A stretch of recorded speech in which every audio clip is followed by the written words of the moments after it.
बिल्कुल ठीक है। जनरल साहब, इसमें आप कुछ ऐड करना चाहें तो मोस्ट वेलकम। ये जो मुलाकात हुई है, लेकिन उसके अलावा OIC भी होने जा रहा है टर्किया में और इसारदार उसमें शिरकत करेंगे।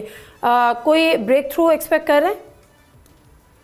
देखिए, डिप्लोमेसी तो जब भी वॉर होती है जी किसी भी फैक्शंस के बीच में, तो डिप्लोमेसी, बैकडोर, कुछ ना कुछ connections, even worst of the worst enemies के भी थर्ड पार्टी से दूसरे मुल्कों के जरिए चल रहे होते हैं जी, कॉन्टिन्यूसली चल रहे होते हैं, क्योंकि किसी वक्त भी एग्जिट स्ट्रेटजी की एप्लीकेशन हो जाती है जी।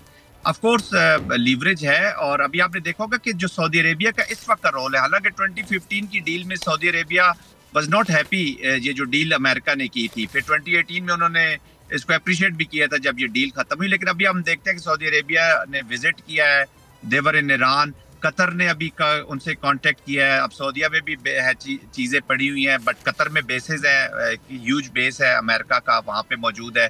उन्होंने डायरेक्ट बात की है ईरान के साथ। तो I think there is a fairly good chance कि डिप्लोमेसी की ये जो चीजें हैं ये काम आनी चाहिए, इफेक्टिव हो जानी चाहिए।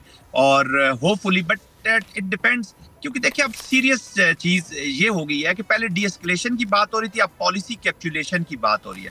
पॉलिसी कैप्चुलेशन पे ईरान कभी भी नहीं मानेगा कि वो अपना न्यूक्लियर सरेंडर कर दे जी, क्योंकि उसे पता है कि व्हाट नेक्स्ट, न्यूक्लियर सरेंडर करता है तो ये नेतन्याहू और ये एप्लीकेशन तो अनप्रेडिक्टेबल है, ये फिर उनके मिसाइल प्रोग्राम की तरफ चले गए हैं।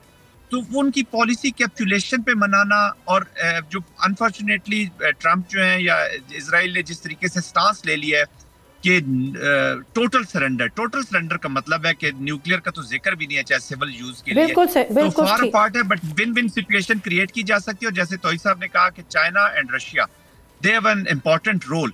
लेकिन अगर ये प्रोलॉन्ग होती है तो अब इजराइल की भी कॉस्ट, पहली दफा उनकी सरजमीन पर, पहले तो ये डायरेक्शनल थ्रेट लेते थे ना, जिधर जिधर इनका एनिमी मौजूद होता तो उस तरफ ये चले जाते हैं। हम बातें तो ग्रेटर इजराइल और वो करते हैं, लेकिन इनकी एप्लीकेशन उस तरह क्लासिक ग्रेटर इजराइल के लिए नहीं है, जिधर डायरेक्शनल है। जिधर पहले हम बच्चे थे तो बैरूत का सुना करते थे, फिर जहां जहां इनकी थ्रेट जा रही है, कहीं हमास गई है, कहीं गई है, वो वहीं चले गए, अब ईरान की तरफ आ गए। अगर ग्रेटर इजराइल की एप्लीकेशन क्लासिक सेंस में होती तो ये जॉर्डन या उस तरफ सऊदी अरेबिया की तरफ, उस तरफ जाते जी। लेकिन यहाँ पे ये अपने एनिमी को पहले फॉलो कर रहे हैं ताकि उसका बिल्कुल ठीक सब्सक्राइब करें और बेल दबाएं ताकि कोई खबर रह न जाए।